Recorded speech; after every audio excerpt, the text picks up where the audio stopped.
Hello guys, mga kapusang galas. Good morning po, good morning sa mga tropa natin sa Pilipinas. Mga kapitbahay ko dyan, good morning. Nandito lang po ako sa Europa, dito sa Croatia. So, i-update ko lang po kayo mga kapusang galas sa lamig talaga sa paligid namin dito sa Europa, dito sa Brezoves, Isbeti Martin. So kung yung mapapansin dito sa aking tagiliran, maging sa likod ko, maging sa tagilid uli, ay puro yellow mga kapusang gala. So napakalamig po ng klima dito sa Europa, dito sa Croatia. Bagamat hindi katulad ng Poland na talagang sadyang makapal ang yelo, dito kayang-kaya naman. Nasa -1 or -2 po kami ngayon sa kasalukuyan. So parang napil ko, no? Dahil nga nung nasa Pilipinas ako, puro mainit ang nararanasan natin doon. Pero dito, para kang nasa loob ng freezer, mga kapusang gala. Dahil unang-una, kahit saan ka lumingon, umuusok ang lamig, mga kapusang gala. Lalo na dito, yung bundok, ayan mga kapusang gala, nandito lang kami sa bundok, pero ganun pa man, nasa highway kami, mga kapusang gala, diyan, may dadaan ng mga sasakyan, mga kapusang gala. Di ba?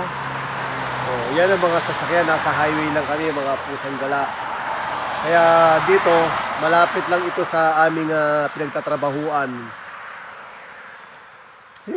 Ang lamig talaga. Sobra. So, kumusta na kayo mga kapusang gala? Ganun pa man, niloob ng Panginoon Diyos.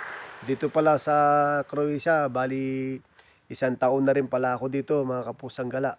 Kumbaga, 1 taon ko na rin hindi kapiling ang aking mga mahal sa buhay, lalo na yung aking pamilya. Pero ganun pa man, nandito ako para sa kanila. Nagtsatsaga ako dito para sa kanila, para sa kinabukasan ng aking mga mahal sa buhay, mga kapusang gala. Ang trabaho ko pala dito, mga kapusang gala, magbubuti tuloy, magbabakal. Magbabakal lang ako, mga kapusang gala. Yun lang ho ang trabaho ko dito, helper. Pero ganun pa man, okay naman, kahit pa paano, nakakaraos naman sa buong maghapon. Yung kinikita ko naman dito, okay din naman. Wala namang magiging problema. Napakwento tuloy ako, mga kapusang gala, sa talambuhay ko. Kung ano ang nangyayari sa akin dito sa bansang Europa. Pero ganun pa man, mga kapusang gala, share ko lang sa inyo, masarap mamuhay dito sa Europa, mga kapusang gala. Talagang mapipil mo talaga dito yung acceptance ng mga tao dito. Friendly sila, wala kang masabi, kumbaga as in magaling din sila makisama, magaling din sila magsama, mga kapusang gala. So ito, kung pansinin nyo, mga kapusang gala, yung bubong ayun, puro yelo, diba? Wow, ang sarap dito, mga kapusang gala. Wow, tamo.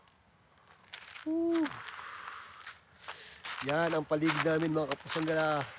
Paano, mga kapusang gala? Maraming salamat. Bye-bye. Ingat po kayo.